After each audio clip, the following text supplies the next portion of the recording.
I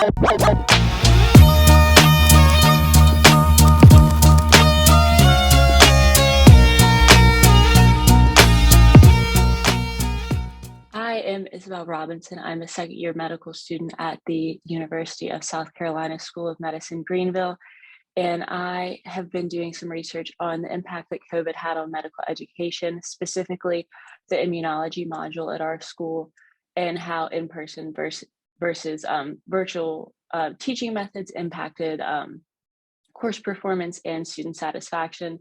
So in March of 2020, the AAMC encouraged all medical schools to teach their preclinical classes in a virtual manner.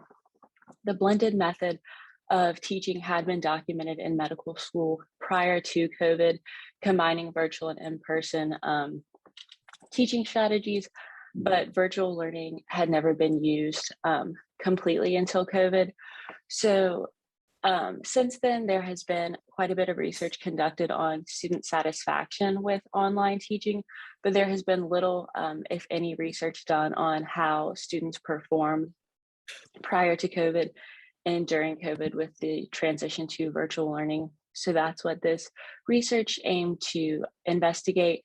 I did this by looking at our PowerPoint slides that were provided by professors. The lectures that were recorded. And then we also had questions that were taught in person prior to COVID, but were transitioned to online self-paced practice quizzes during the pandemic. I reviewed the end of module review report that students are able to rate the faculty and the module itself. So looking at those comments. And then our immunology course is taught using a lot of clinical cases. So I reviewed those and mapped them onto the USMLE content outline for immunology to see how well the clinical correlations matched up with what the USMLE expects students to know for step one. So at the bottom, you can see the results. On the left-hand side, I compared our Canvas and Panopto, which is our recording software. Over 50% of the material taught during the pandemic was old material that was taught in 2019 or prior. There were very few lectures that were re-recorded, and about 50% of the PowerPoint slides were not updated in 2020. And then on the right-hand side, the cases, there were significantly less cases taught in 2020, just due to everything being virtual. The instructors didn't want students to have to participate in quite as many activities online, but you can see the black denotes the cases that mapped onto the USMLE content outline. So in 2020, while there were fewer cases taught, many more of them did seem to line up with what students are expected to know going into step one. So some removal of extra information that isn't quite as relevant for immunology in the preclinical years. And then moving to the far right-hand side, that results column, the student satisfaction actually increased in 2020 compared to 2019.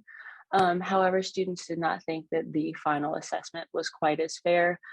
I don't have any of the final results for performance. I haven't completely finished running that data. It took a little longer to de-identify some of the student data and make sure the questions were the same between the 2 years. But on first glance at that data, it does look like students performed equally between the 2 years, which is encouraging to show that virtual education did seem to be efficacious during the pandemic. Going forward, we're wanting to add some other parameters to the study, see if different races and genders were potentially affected differently by virtual learning, and then see how this is going to translate into medical education in the future, as there are still many courses who are starting to rely on older recordings, older material, because it has just become a little more status quo. So going forward, we're hoping to see what the ongoing impacts of the virtual transition during COVID was on medical education. I would like to thank the University of South Carolina School of Medicine, Greenville, for their funding of this project and for the Grier Lab. Awesome. That's a great presentation. We'll open up the questions if anyone has any questions in regards to this presentation. While we're giving people time to think, I actually have a question myself.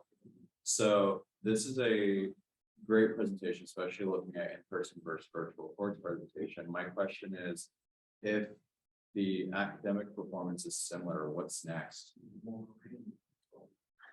I think it will be some of what I'm even seeing now in medical school, is that older lectures are being supplied. If a clinical faculty for some reason can't come out of the office, I think it will allow us to rely on older recordings, and I think it potentially gives the impact to be taught by a wider range of faculty if there is not a need for them to show up necessarily every single year, but if their lecture doesn't change, to be able to supply that for a couple years. Awesome, thank you. Do we have any other questions? All right, if not, thank you. We'll move on to the next presentation. Thank you.